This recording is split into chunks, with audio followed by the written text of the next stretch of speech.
We see the wedding scene once again, but this time we see that the bride calls for Futaro before the ceremony. When he goes to see her, he is greeted by all the quintuplets wearing a wedding dress. They all tell him one by one that they love him, and that's how the movie begins. Then obviously we go back in time to a pool day with the quintuplets. Took you long enough. Here Nino and Miku ask Futaro to apply sunscreen to them, but he just blushes and looks away. Afterwards, they all spend the day normally playing happily in the pool. Later, we see the girls visiting their mom's grave, and then we go back in time once again to when the sisters were kids. They are playing a football match being coached by Maradona himself. After the match, they want to go buy their mother a present to celebrate her recovery from her illness. They have all been saving money to buy her flowers. Yotsuba was the one in charge of the purse with the money, but she lost it, so they all start looking for it, but can't find it. Yotsuba apologizes and tells them that it's all her fault, but they tell her it's not her fault because it would be lost no matter which one of them kept it, because they're quintuplets, they're the same. In the end, they decide to give their mom a bouquet made from flowers they have collected. Their mom is very happy and hugs them. We come back to the present and we see they brought the same flowers to their mom's grave. After that, we learn they've moved back to their previous house as the one they were renting is being demolished.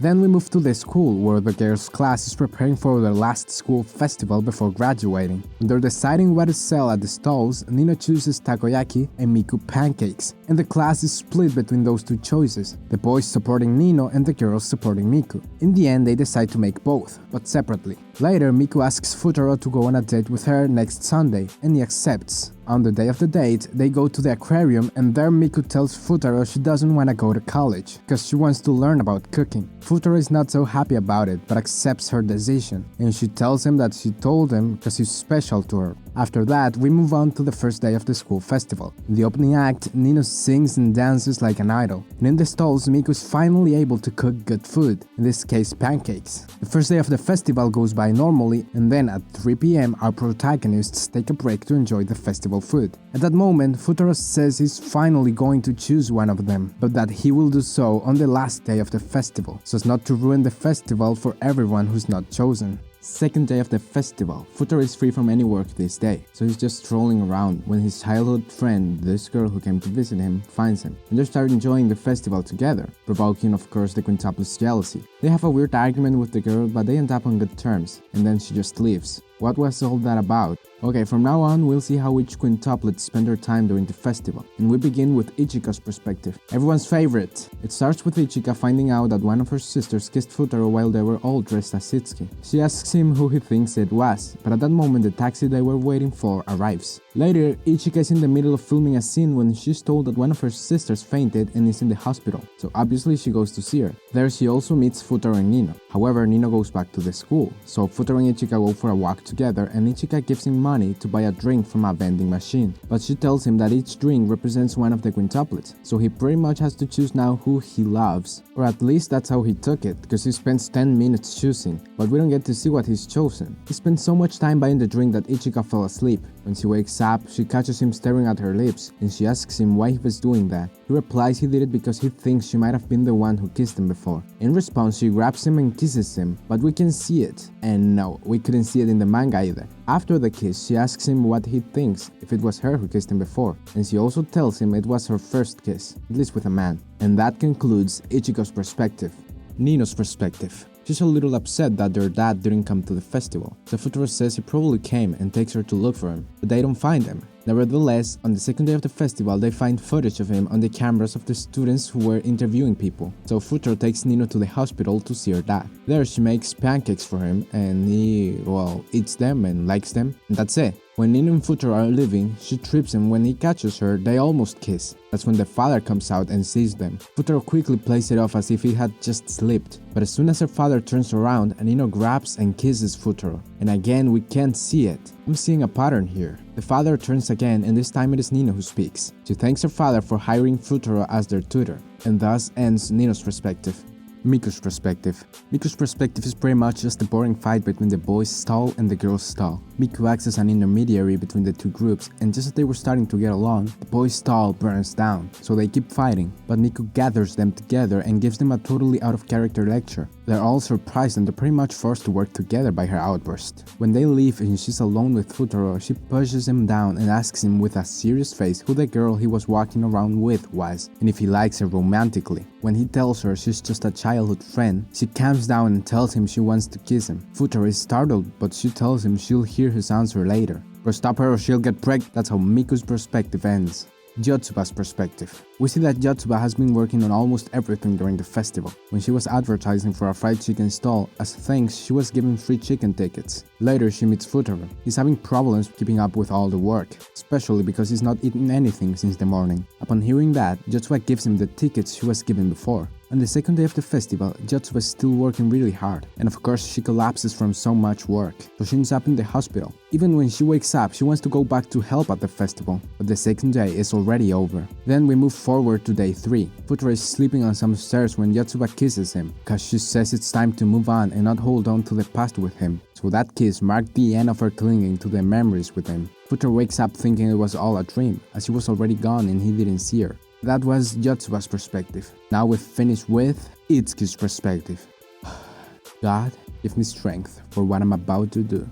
I haven't really mentioned this, but throughout the festival, Itsuki has been mostly studying, because her grades are bad and she wants to go to college to become a teacher like her mom. While in the middle of one of her study sessions, this old man finds her and takes her to a private place to talk with her. There he reveals to her that he's her father, in other words, the father of the quintuplets. He found them through a commercial in which Ichika performed. He says he wants to take responsibility as their father now. Itsuki gets mad and asks him why now. He abandoned them as soon as he knew they were quintuplets. But this MF bows down, begging for forgiveness. However, Itsuki doesn't give in and tells him they already have a father. He responds that that father is letting her chase the shadow of her dead mom, and that he can't overlook it because being a teacher is not suitable for her. The next day, Miku goes to see him pretending to be Itsuki. Not only her though, Futaro's dad and the father of the quintuplets also go with her. The old man tells him he's sorry for all the trouble he's caused him, but Nakano replies that he's grateful to him, because it was his irresponsibility that brought him and his daughters together. The old man retorts that he is not so responsible either, as Itsuki came to see him and not her adoptive father. But Nakano replies, "What are you talking about? Itsuki's not here." That's when Itsuki appears from behind a column. They're all there actually. He says, "What's the matter? I just mistook you for one of your sisters." And obviously she replies, "If there was love, you could have distinguished us." She tells him that she's not her mom. She wants to be a teacher of her own free will. She also says that even now he has no apology to her mom, so she'll never forgive him. After those killer words, he finally leaves. After that, she and Futaro are walking together at school and she thanks him for giving her confidence in her dream. As she does so, she gets very close so he thinks she's gonna kiss him, but she doesn't. Due to that little scare, he starts laughing like a maniac. When he finishes, she tells him that even though her mom is the ideal teacher for her, she considers him ideal too. With those beautiful words ends Itsuki's perspective. Poof, it was the one I wanted to talk about the least, and it ended up being the one I talked about the most. Great. The time is finally up. Futaro will announce his decision at last. The girls tell him they'll be waiting in different places of the school, and he has to go to the place where the one he's chosen is. He does so and opens the door of a room, but at first we don't see where he enters. Rather, we see all the quintuplets and we see that Nino's door opens. However, it's not Futaro, but Miku. She says, "It's over," and they both start crying and hug each other. Ichika says that at the time he chose the juice, he had already decided. Itsuki says that this is just the beginning, and Yotsuba returns to her room cause he had forgotten her cell phone. Futaro is waiting for her there. Yes, the winner is Yotsuba, the childhood friend. Wow, that rarely happens. Anyways, Futaro tells her he's the one who's been waiting and asks her why she wasn't in her room. She replies that she thought it was impossible for him to choose her. He says he brought fried chicken he got with the tickets she gave him. He did that to eat it with her. After that, he asks her what her response to his proposal is. She rejects him, saying there sure is someone better for him among her sisters, and that it's a waste to settle with her. Yes, I agree. He tells her to say her honest feelings, but she runs away, so he goes after her. It's at this moment that Yotsuba's backstory begins. We again see the moment when she and Futaro buy the charms. She says she will study hard to get into a company that pays well and make life easier for her mom. Futuro makes the same statement, but he says he'll do it for his sister's sake. After this, we find out that Yotsuba had a great desire to be different and better than her sisters. That's why she started wearing her ribbon. Later, we are at the funeral of the quintuplets' mother. Their father arrives there and tells them he'll take care of them. Next, we see the quintuplets when they were in elementary school. Yotsuba was still studying hard and getting the best grades out of the 5. To keep distractions from interfering with her studies, she gave her history video games to Miku. As a result, Miku got better grades than her on the history exam. From there on, her grades began to drop a lot until she gave up on being different and better through study and rather joined sports clubs where she was praised by everyone. Everything was going well until she was told she had to repeat the year because of her grades. Her father tells her she's going to transfer to another school where an acquaintance is the principal. But her sisters step up and say that if she's going to transfer, they'll go with her. The principal asks them why. They passed the exam. They reply that they cheated on the exam, that's why they passed. After that beautiful and stupid action, Yotsuba decided she would stop thinking about who's the best and begin to live for her sisters. Then we move on to the day she was reunited with Futuro. She finds his exam with 100 points on the floor, so she goes to give it back to him. In the manga, she reveals she recognized him immediately. We come back to the present. While running, Yotsuba thinks she doesn't want to betray her sisters, as thanks to them she can be who she is now. In the middle of that, Futuro trips and falls to the ground. She obviously stops to check on him, and he obviously seizes the opportunity and grabs her foot. He tells her that he really likes her sisters, but that if it weren't for her, he would have given up on tutoring them long ago. He tells her that there will come more difficult times in his life, and that at such times, he would be happy to have her by his side. Not only that, but he also wants to be by her side and support her. Finally, he tells her that it's fine if she doesn't want to be with him, but he asks her to be honest and tell him how she feels. At that moment, she finally tells him she loves him, but she says there's still something she gotta do. We cut to her and Nino fighting. Nino pushes her to the ground and tells her that she doesn't need her concern now, that if she really was concerned, she shouldn't have waited for Futuro the night before, which was the same as saying she wanted to be chosen. At night, Miku goes to see Yotsuba, dressed as her, and tells her that since she was not picked, she could just dress like her and date Futuro. She later said she was joking, but I don't know about that. That scene made me feel sad. Moving on, Miku tells Yotsuba she's mad at her. If she were the chosen one, she wouldn't confuse Futuro like she is. She wraps up her speech by telling her that as a last resistance, she's not giving her any supporting nudge. We switch scenes to Futuro and Itsuki, who somehow got into this situation in a classroom when they were trying to have a conversation. At that moment, Yotsuba and Nino enter the classroom, so Itsuki and Futuro hide. Yotsuba tells Nino she wants her to accept her relationship with Futuro. It doesn't have to be now, but with time.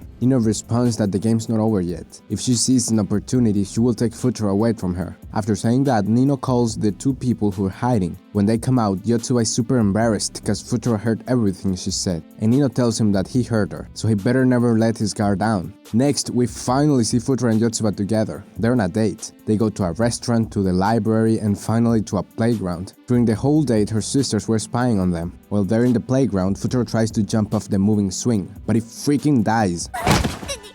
When he gets up, he asks her to marry him. Bro, that fall affected his brain. Yotsuba is happy about this proposal, saying it was her childhood dream to be a bride. Fortunately, they're not going to get married right now, but in the distant future. Later, we learn that Futuro is going to college in Tokyo, while the quintuplets are in Aichi. If this was the real life, I don't think it would be a good idea to be separated by such a distance from your fiancé for 5 years. Just saying. 5 years have passed. Miku and Nino achieved their dream of cooking for a living. They now own a cafe. Ichika was working in America but came back for her sister's wedding. Itsuki is now a teacher as she dreamed. They're all gathered at Nino and Miku's cafe. Yotsuba is the last to arrive. She came to get her ears pierced for the wedding. At the wedding venue, the quintuplets' dad goes to see Futuro and has some wine as a celebration. After that, Futuro is called by the bride, so he leaves the room. That's when his dad comes in and starts talking with his friend about the happy occasion. Futuro arrives at where the bride is and is greeted by the view of the beginning. The 5 sisters are dressed as brides. They tell him it's the last quintuplets game. If there's love, he can distinguish them. He of course is able to distinguish them and starts naming one after another, while giving a speech about what he thinks of each of them. At the same time, we see Yotsuba already at the wedding ceremony doing the same, giving a speech about what each of her sisters means to her. It's a beautiful moment, but the video would be 30 minutes long if I said all the things they said about the girls. So let's move forward.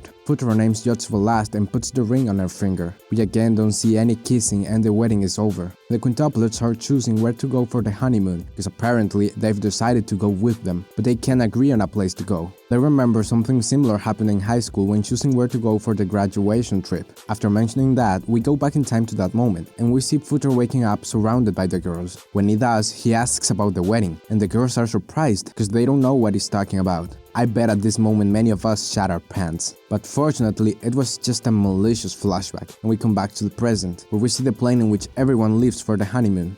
Harem ending confirmed! Well, that was the end of Gotobu no Hanaime. Let me know what you thought about it in the comments down below. If you liked this video, please leave a like and subscribe. See you next time. Yotsuba is fucking who tier. Cause who gives a shit about her? Who the fuck gives a shit about her except for the fucking author, man?